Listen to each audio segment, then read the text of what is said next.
Sean todos bienvenidos a Derecho de Daños. El día de hoy vamos a ver su eje temático 3, 4 y 5, que por las razones anteriormente mencionadas creo correspondiente explicarlo juntos para una mejor percepción del contenido. Por lo pronto en el subeje temático 3 vamos a ver responsabilidad por el hecho propio, responsabilidad por el cómplice, artículo 1752 en este caso, pluralidad de responsables 1751. En el subeje temático 4, que como verán son ejes cortos, piden temas puntuales, vamos a ver responsabilidad del dependiente y responsabilidad del padre por los hijos. Por lo pronto, en torno al subeje temático 5, vemos responsabilidad por la intervención de cosas, responsabilidad por riesgo o vicio de la cosa, supuestos previstos específicamente en daño punitivo a la ley de defensa al consumidor 24240, y la responsabilidad por actividades riesgosas y los supuestos que contemplan el 1757 y 58 del Código Civil y Comercial de la Nación. Bien, en cuanto a la responsabilidad directa, vamos a partir de definir la misma como una responsabilidad que va a existir, ¿no?, en torno a una conexión entre lo que es la acción del agente y el daño. Es decir, que en base a esto se va a definir como la responsabilidad, ¿no?, por el hecho que nosotros mismos causamos, es decir, el hecho propio. Y justamente el Código Civil y Comercial comprende para este tipo de daños la materia contractual y extracontractual como ámbito del daño que uno puede causar, ¿no? Por eso hablamos del hecho propio, repito nuevamente. En cuanto a la responsabilidad, la vamos a dividir en materia objetiva y subjetiva, ¿no? Es decir, en cuanto a la responsabilidad subjetiva, esta tiene la presencia de la culpabilidad, ¿no?, de manera que esta esté probada, o incluso presumiéndose la conducta que la gente lleva a cabo, con un fin dañoso, por supuesto, ¿no? Y en cuanto a lo que es la responsabilidad de carácter objetivo, es cuando esta misma se va a fundamentar en alguno de los factores de atribución de justamente la responsabilidad objetiva, los cuales veremos más adelante. Bien, en cuanto a lo que es la responsabilidad en sí por el cómplice, hablamos del artículo 1751, hablamos de que cuando hay una pluralidad de partícipes, ¿no?, justamente del 1751 va a surgir la responsabilidad. Y justamente en base a esta se va a establecer, ¿no?, que cuando varias personas participen de un hecho dañoso que derive en una causa única, se van a aplicar justamente las obligaciones solidarias, es decir, que son responsables solidariamente, eso nos quiere decir. Ahora bien, ¿qué sucede si la misma pluralidad esta vez deriva de causales distintas? Y aquí se aplican las obligaciones concurrentes, ¿no? Que, por otro lado, habiendo establecido esta diferencia, tenemos también que notar que en los casos en los que el daño sea causado por dos o más personas, ¿no?, incluso el sistema de responsabilidad del Código Civil y Comercial también va a hacer hincapié, ¿no?, en el beneficio de quien sufra los perjuicios. Por eso es que si estos se producen por la violación directa del principio alterum non laedere, es decir, la obligación de no dañar, esto va a determinar que cada una de las personas que hayan cometido esta acción dañosa es responsable por el todo, no solamente por la parte que haya, si se quiere, de alguna manera aportado a la acción dañosa, ¿no? Ahora bien, el cómplice también va a ser solidario en lo que es la reparación del daño. Justamente esto viene de la famosa frase debe de reparar el daño en la medida en la que se pueda, ¿no?, que vemos en los fallos, por eso digo famosa frase. En este caso, esta figura va a tener justamente un compromiso anterior con el delito. Es decir, se va a, en la etapa de planeamiento del delito, esta persona va a estar participando, ¿no? No es una persona con la cual su conducta es irrelevante para la comisión del delito. A eso me refiero, por eso la contraposición conceptual, ¿no? Ahora, en cuanto al encubridor, el artículo 1752 del Código Civil y Comercial de la Nación, ¿no? El encubridor va a responder en la medida que la cooperación cause, o haya causado, mejor dicho, porque hablamos de una acción que ya se suscitó, daño. Por eso, en sí, el encubridor, a diferencia de la figura que vimos antes, no tiene un compromiso previo a la etapa de llevarse a cabo el daño, ¿no? Sino que después de esta, luego que se ejecuta el acto ilícito, el encubridor podría, por ejemplo, ayudar a ocultar a los sospechosos, ¿no? Eludir las investigaciones de la policía, eliminando pistas, rastros, ¿no? Etcétera. Ahora bien, al sustraerse de esta acción, ¿no? Incluso también podría omitir denunciar cuando esté obligado. Es una forma de encubrir. Lo que por otro lado el temario nos va a pedir la pluralidad de responsables, es decir, que se va a responsabilizar por el daño tanto al autor y a todo aquel que coopere, ¿no? En un resultado dañoso, como por ejemplo venimos hablando, cómplices, instigadores, partícipes necesarios, etc. Esto en torno a la relación del artículo 1752. Por lo pronto, si vamos al 1753, que nos va a hablar de la responsabilidad, pero ahora por el hecho de un tercero, hablamos de una responsabilidad que es de carácter objetivo e indirecta, y esto es porque no va a provenir de un hecho justamente propio, porque de hecho estamos hablando de la responsabilidad por el hecho de un tercero, sino justamente por una persona de quien es dependiente, ¿no? Dependiente de quien nuestra, por supuesto. Por eso es que usa a la persona, al principal, para cumplir una obligación en este caso. La responsabilidad por el hecho de terceros es por el hecho del dependiente. Es el claro ejemplo que yo pongo de la construcción, ¿no? Yo contrato a un obrero, yo que soy el contratista, a mí me contratan para construir una casa. Bueno, a su vez yo contrato a los obreros para que vayan y hagan esa casa. Pero ¿qué sucede? La garantía del cliente, que quiere su casa hecha y para eso me pagó, es conmigo. Es decir, si el albañil que yo contrato va y comete un error y esa edificación está mal hecha, yo soy el responsable porque el albañil depende de mí y yo a su vez le respondo al cliente, pero el cliente no tiene ninguna obligación directa para con el obrero. A eso me refiero. Y el fundamento de que yo responda ante el cliente, es decir, de la responsabilidad del principal por el hecho del dependiente, por el error, en este caso que cometería el albañil que está a mi cargo, es que justamente no se va a tener en cuenta la conducta mía, porque soy el principal, por el hecho, que es la construcción fallida, sino que esta va a ser independientemente, va a ser ajena al factor de atribución, porque en sí la cuestión radica en lograr vislumbrar cuál es el factor de responsabilidad civil que se debe atribuir en la conducta mía, que soy el principal, por el error que comete el subordinado al cual yo debí controlar y por ende no debió cometer ese error si lo hubiese controlado. Entonces, esta responsabilidad de la que venimos hablando no es ni más ni menos que la garantía, porque a mí el cliente me hizo un pago y ese pago tiene una garantía, es decir, mi cliente claramente quiere su casa bien hecha, para eso está pagando, y yo soy el garante de que él va a recibir la casa bien hecha por la cual me pagó. Entonces, el comitente, que vendría a ser el cliente, ¿no? Si el dependiente causa un daño en el ejercicio de la función encomendada, es decir, yo le encomiendo al albañil que vaya y haga la casa y la hace mal, yo soy el que va a tener que responder al damnificado, que es el cliente. Pero estos requisitos, ¿no? Esta responsabilidad del principal mía tiene requisitos. Primero, que el dependiente, es decir, el albañil, haya hecho un hecho ilícito, haya cometido, un hecho ilícito, que haya una relación de la función encomendada y el hecho dañoso en sí, es decir, que tiene que haber una relación entre la tarea que yo lo mando a hacer y el daño que comete haciendo esa tarea mal realizada, por supuesto.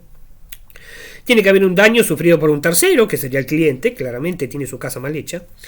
Y la dependencia o subordinación entre el principal y el subordinado. Es decir, tiene que haber una relación de subordinación entre el albañil y yo, que soy el contratista.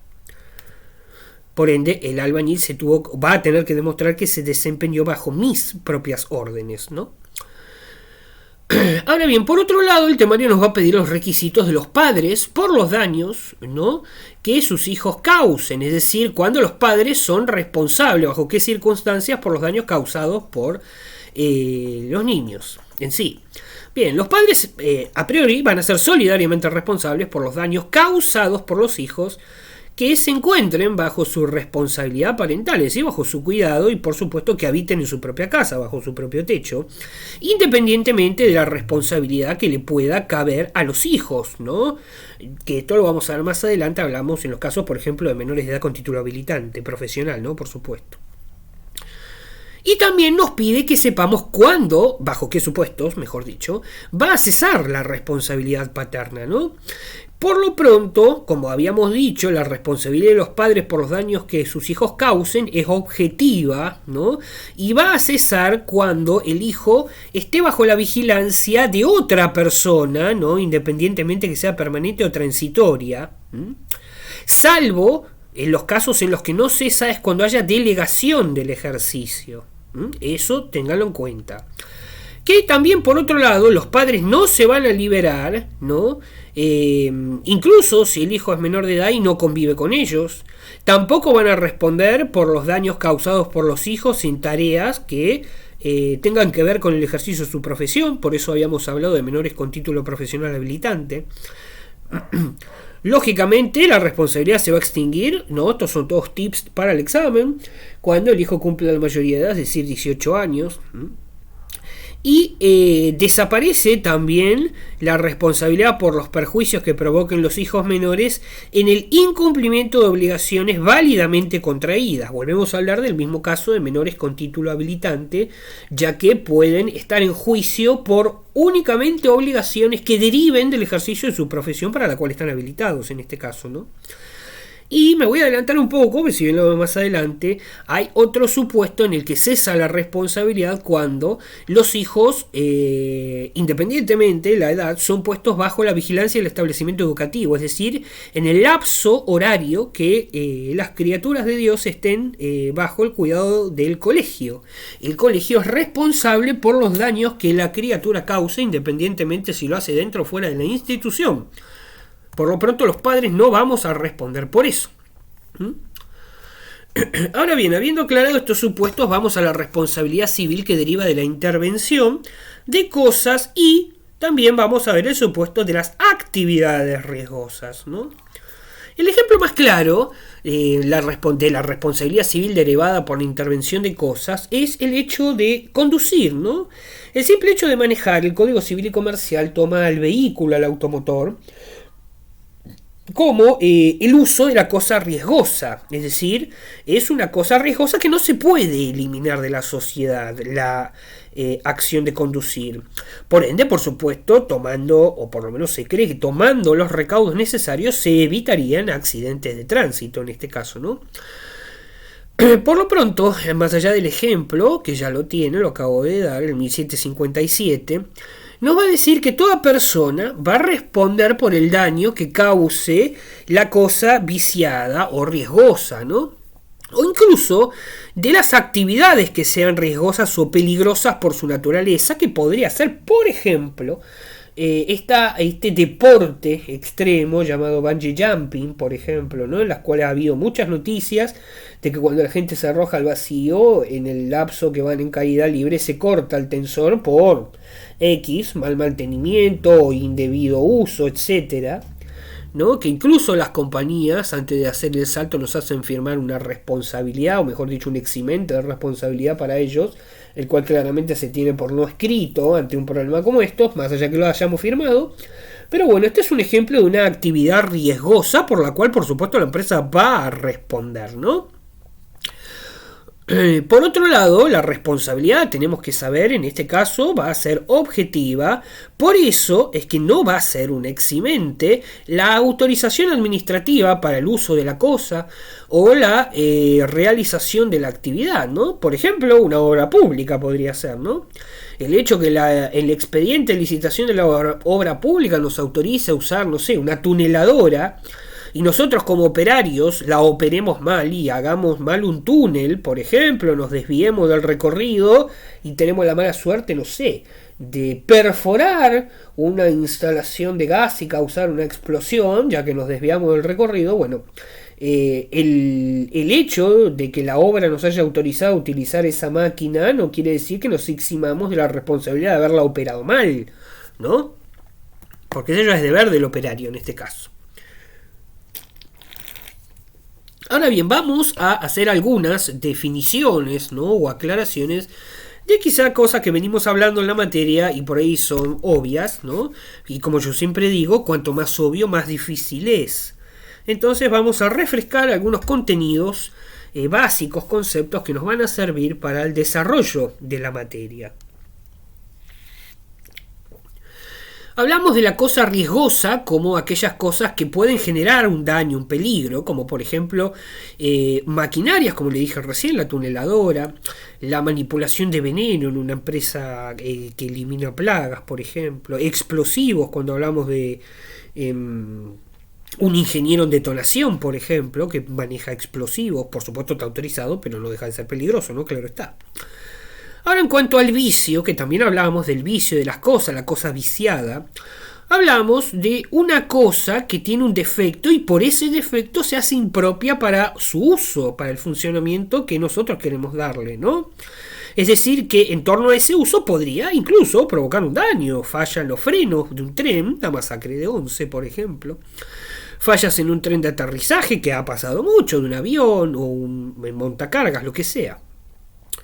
Por otro lado, bueno, en cuanto a la actividad riesgosa, me adelanté y ya se los expliqué, podría ser el claro ejemplo de la empresa de bungee jumping, que por supuesto, recordemos, la responsabilidad es objetiva, ¿no? ¿Y cuándo va a ser objetiva? Bien, cuando esta responsabilidad proviene del riesgo de la actividad o del vicio de la cosa y hay una causalidad adecuada entre el daño causado y la conducta de la gente, ¿no? Por ejemplo, se corta la soga, bueno, habría que ver si ya era época de cambiarla y no la cambió la empresa por una irresponsabilidad o por el mal uso de la misma, ¿no? Por eso hablamos que el dueño y o guardián de la cosa debe también responder por el daño que la víctima sufra, ¿no? O bueno, sus herederos, porque no, en los casos que he conocido de salto al vacío y que se cortó el tensor, la víctima no ha sobrevivido claramente. Pero bueno, en sí, el dueño o guardián de la cosa son responsables, a eso es a lo que voy. Y por otro lado, tenemos que aclarar que no es eximente de responsabilidad contar, nuevamente repito, con una autorización administrativa para usar la cosa o incluso realizar alguna actividad de carácter riesgoso. Pero sí son eximentes de responsabilidad el hecho de la víctima, el caso fortuito, el hecho de un tercero por el que no se debe responder o incluso el uso de la cosa contra la voluntad expresa o presunta del dueño o guardián. Que me voy a detener en este porque este es el que más se suele dar a confusión. Es el claro ejemplo en el que yo, por ejemplo, me voy de vacaciones y como mi amigo en su casa, que es grande, tiene una cochera para 3 vehículos, sin embargo él tiene uno, para dejar a resguardo mi vehículo y no pagar el estacionamiento, lo dejo en la cochera de mi amigo, ¿no? Yo me voy de vacaciones tranquilo y le aclaro a mi amigo que lo dejo para que lo guarde, ¿no? Y un día mi amigo, como mi coche es importado y es mejor que el de él, ¿no? Quiere salir con la novia y usa mi coche. Resulta ser que a mitad del camino mi amigo tiene un accidente con mi auto y mata a una persona. Yo para este entonces estoy de viaje y no me entero.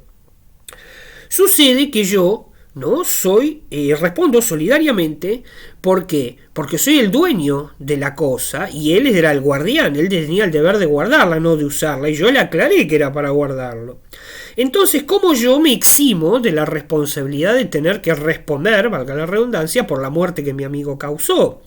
Bien, rompiendo el nexo de causalidad, es decir, el nexo que nos une, ¿no? Y tengo que demostrar que él utilizó ese vehículo en contra de mi voluntad para que yo me deslinde de la responsabilidad y sea solamente de él que conducía. En ese momento, al margen de que por supuesto no tenía cédula azul y no tenía los papeles en regla, ¿no?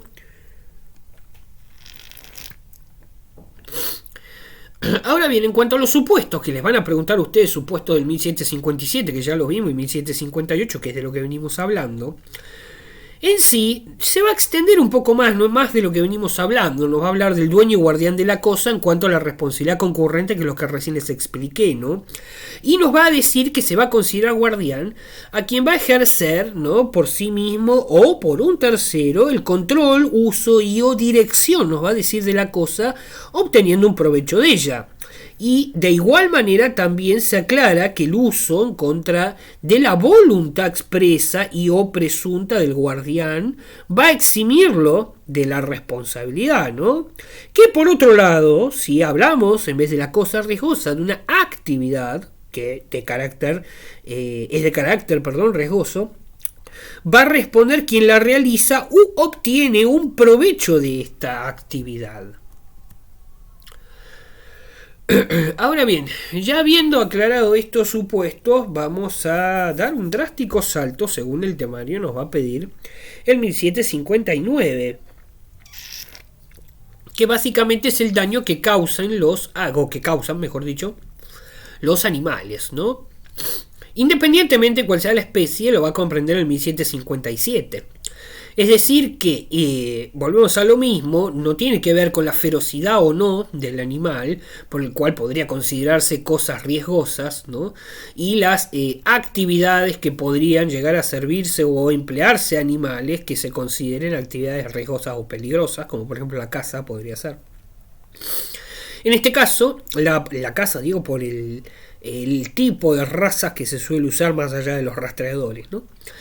En este caso, la responsabilidad sería objetiva, ya que esto transformaría en responsable al dueño y al guardián del animal, ¿no? Por ende, la responsabilidad sería concurrente, incluso si la actividad se considera peligrosa. Fíjense ustedes que viejo que está la redacción, ya que viene el Código Velezano, nos va a poner un ejemplo de una empresa circense, cuando ya sabemos que en los circos hoy en día está prohibido utilizar animales, ¿no?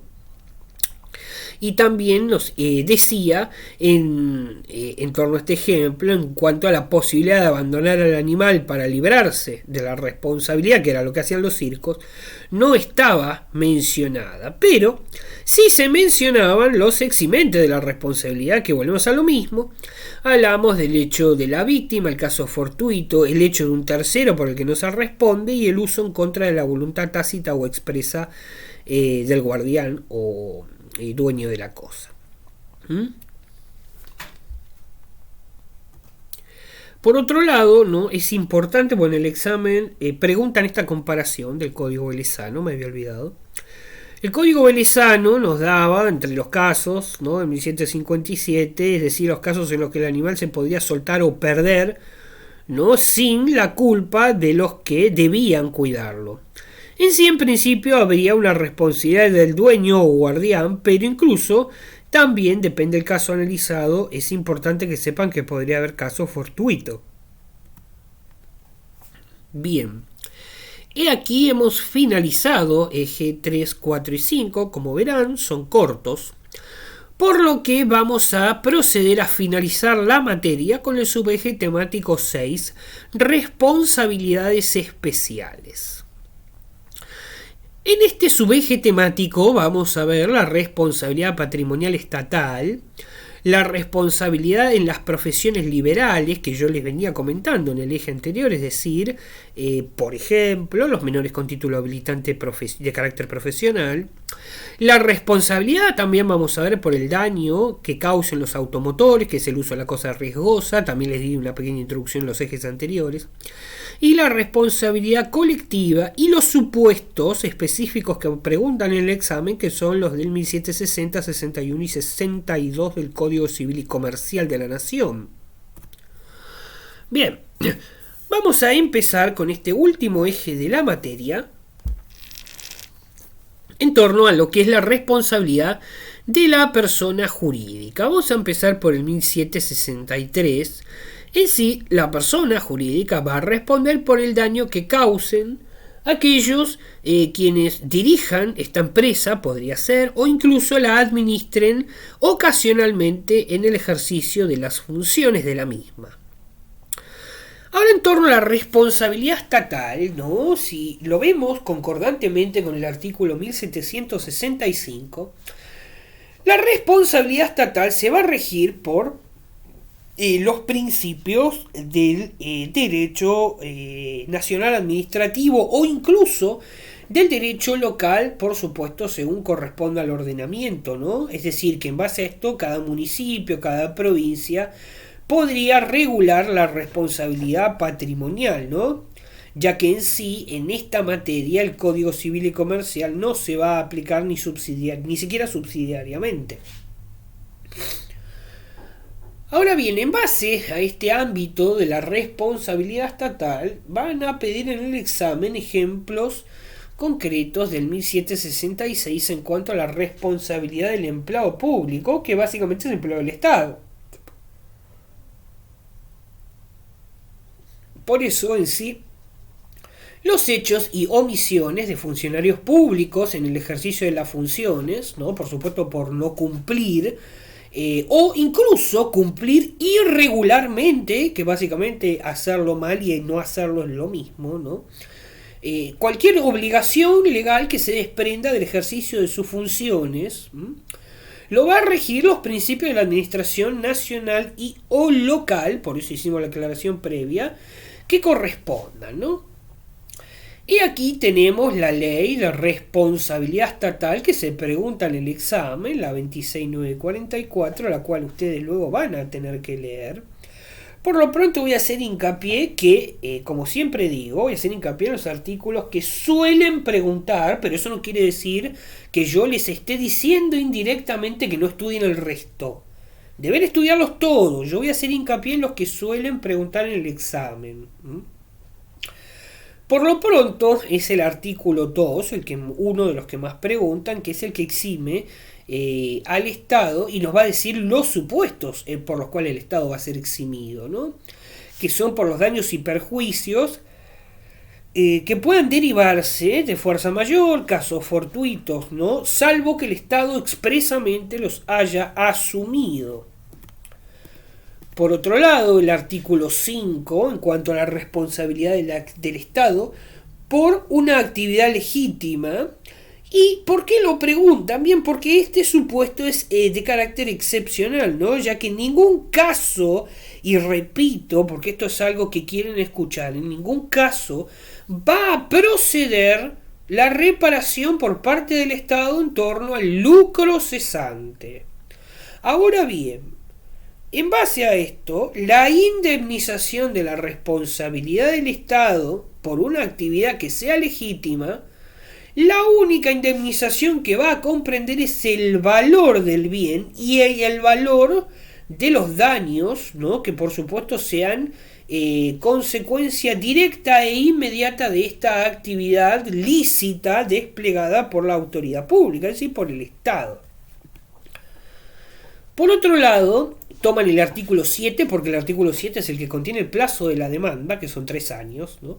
El plazo para demandar al Estado, cuando haya una responsabilidad extra contractual, es de 3 años a partir de que se verifique, o mejor dicho, se repute, se verifique el daño causado, ¿no? Por otro lado, aquí, el artículo 9 también, que es la pretensión resarcitoria contra algún tipo de funcionario y agente público, toman el plazo, lo preguntan, y es justamente la opción de prescripción a los 3 años, ¿no? Que por otro lado, esto es contra el funcionario. Luego hablamos de la acción de repetición del Estado en contra del funcionario y o la agente que causa el daño también va a prescribir a los 3 años, pero a los 3 años de haberse dictado una sentencia firme. ¿Y por qué firme? Porque en esta sentencia firme estaría el monto, no me sale la palabra, perdón, indemnizatorio, ¿no? Ahora bien, ya habiendo aclarado esto en cuanto a la responsabilidad por profesiones liberales, hablamos del artículo 1768, y vamos a hablar un poco más ya, que les di una leve introducción sobre el automotor, que es el Código Civil y Comercial, toma a cualquier tipo de automotor. Aquí no debemos hacer diferenciación entre si es auto, más chico, más grande, 4x4, 4x2, no, el vehículo en sí en general como un macro, cualquier vehículo, camioneta, auto, moto, lo que sea. El automotor es una cosa mueble registrable, primero y principal, y lo cual es obvio. Pero, además, ¿no? O bueno, por lo menos en la mayoría de los casos, sí es verdad que hay motos que por no ser a nafta, no, por ejemplo, no se debe tener un registro, pero bueno, esos son los casos particulares. En sí son una cosa mueble registrable. Por ende, no se va a considerar propietario a quien posea la cosa, sino a quien tenga el dominio registral de la misma, es decir, quien sea el titular. Por ende yo no puedo, por ejemplo, tomar como dueño de la cosa a alguien que maneja un coche con una cédula azul, porque claramente no es su auto. ¿Está autorizado para manejarlo? Sí, pero no es suyo. El dominio, es decir, el dueño del auto podría ser, no sé, el padre respecto de que un hijo maneje su coche debidamente autorizado, ¿no? Por supuesto. Por eso es que en sí los daños que provoque el automotor, ¿no? Hablamos de, en cuanto a uno de los responsables, que sería el sujeto pasivo, va a ser el titular registral. Porque yo debo responder, aunque no haya estado ese día en el vehículo. Yo le presto el auto a mi hijo, bueno, mi hijo causa un daño, pero el auto es mío, no es de mi hijo. Entonces yo debo responder. Incluso cuando, repito, no participe, no haya estado adentro del habitáculo del vehículo ese día. Ya que cuando los sujetos propietarios, ¿no? Así como también los titulares del bien, transfieren la posesión del rodado por un precio en dinero a la compra-venta y omiten inscribirlo, no se produce la transferencia, sino una promesa de transferencia. Por eso está muy discutido a nivel doctrinario que en la realidad se suele hacer la denuncia de venta para deslindarse de la responsabilidad en los casos en los que por ahí la otra persona no inscribe la operación y nosotros podemos tener un problema futuro, ¿no? Y nosotros muy tranquilos pensando que vendimos el coche y ya no es problema nuestro. Bueno, malas noticias, sí lo es si esta operación no se registra, razón por la cual se hace la denuncia de venta. Además de por la obvia transferencia del seguro, ¿no? Pero bueno, lo principal es el eximirse de la responsabilidad, ya que yo no tengo idea qué puede hacer X persona a la que yo le vendo el auto.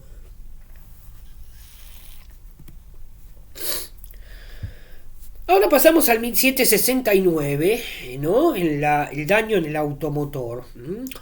Si bien vamos a dar una introducción del 1763, la persona jurídica va a responder por los daños que causen quienes la dirijan y o administren la cosa, ya sea ocasionalmente en las funciones, ¿no?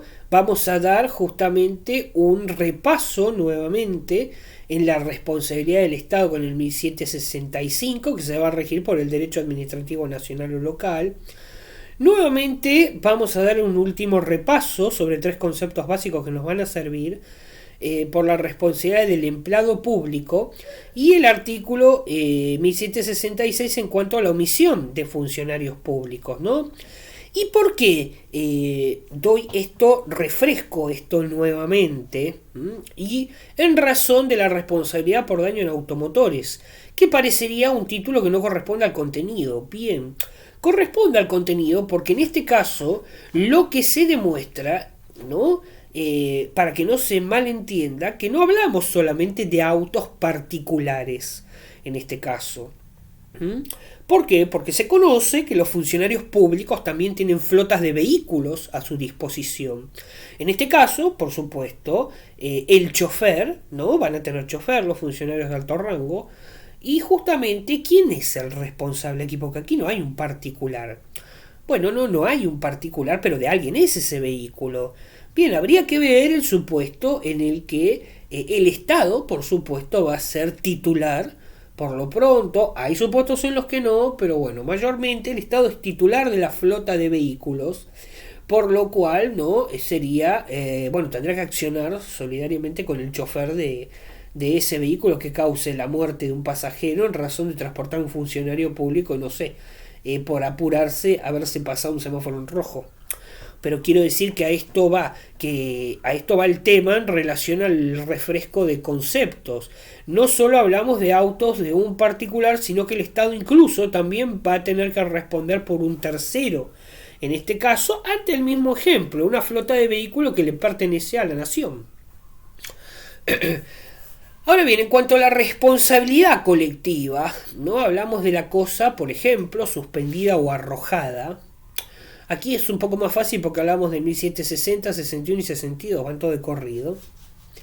Que nos dice que si en una parte de un edificio cae una cosa o si la arrojan los dueños de algún departamento, van a responder de manera solidaria por el daño que cause, ¿no? Es decir, que solo se va a liberar quien demuestre que no ha participado en la producción.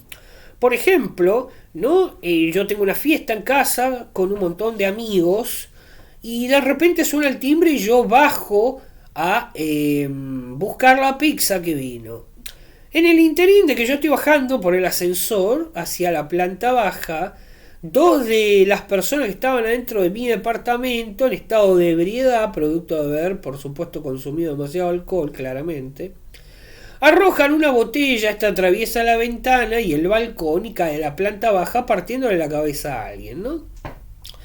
Entonces, como no se sabe quién lo arrojó, hasta tanto y cuanto no se demuestre quien no participó, todo el mundo va a responder. Salvo yo, que por supuesto voy a poder demostrar que bajé a buscar la pizza porque estoy filmado por las cámaras de seguridad del edificio, por ejemplo. Que sería el caso del autor anónimo, justamente, me adelanté un poco, van a responder solidariamente todos los integrantes, salvo el que demuestre haber no participado, que sería yo en este caso, ¿no? Como en el ejemplo anterior.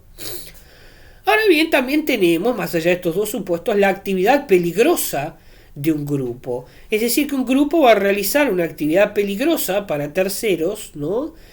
O incluso en esta van a responder todos los integrantes solidariamente por el daño que causen, ¿no? Y solo se va a liberar quien demuestre que no integraba al grupo. Un caso, ejemplo, el caso de Fernando Baez Sosa, muchacho que fue a bailar y lo han matado un grupo de jugadores de rugby. Al principio eran 10, 11, 12, resulta ser que al final uno de ellos se pudo deslindar de la responsabilidad porque demostró que ni siquiera estaba en la misma localidad, es decir, él no estaba en Mar del Plata, estaba de vacaciones con su familia en la otra punta. Y fue el único que se pudo deslindar, demostrando que no estaba participando de esta actividad, entre comillas, grupal, ¿no? Que fue la agresión a este muchacho que terminó en la muerte. Y en cuanto a la responsabilidad, que bueno, esta me adelanté un poco también, la responsabilidad de los establecimientos educativos, justamente es una de las causales por las que cesa la responsabilidad de los padres cuando ponen bajo el cuidado del establecimiento educativo a sus hijos menores de edad, ¿no? O incluso porque, no tiene que ver en realidad con lo menor de edad, pero sí tiene que ver con poner al hijo, ¿no? Bajo el control de una autoridad escolar. Por eso la responsabilidad en este caso, que no se los había dicho anteriormente en el adelanto, es de carácter objetivo, ¿no? Y se van a eximir probando el caso fortuito. Ahora bien, el establecimiento educativo, no obstante, tiene o tendría por lo pronto que contar con los seguros civiles de responsabilidad que les va a exigir la autoridad que los asegura. Y por último, ¿no? Esta norma en sí no se va a aplicar en lo que hace a establecimientos de educación superior o universitaria, es decir, a profesorados, por ejemplo, o universitarios, sino a lo que es el EGB o educación general básica y hasta la secundaria. Bien, hemos finalizado la materia. Por lo pronto estoy a su disposición para cualquier tipo de pregunta que quieran hacerme, así que sin más los invito a que den un repaso y si tienen alguna duda no duden, por favor, valga la redundancia, en contactarme. Les dejo un saludo y nos vemos en la próxima materia.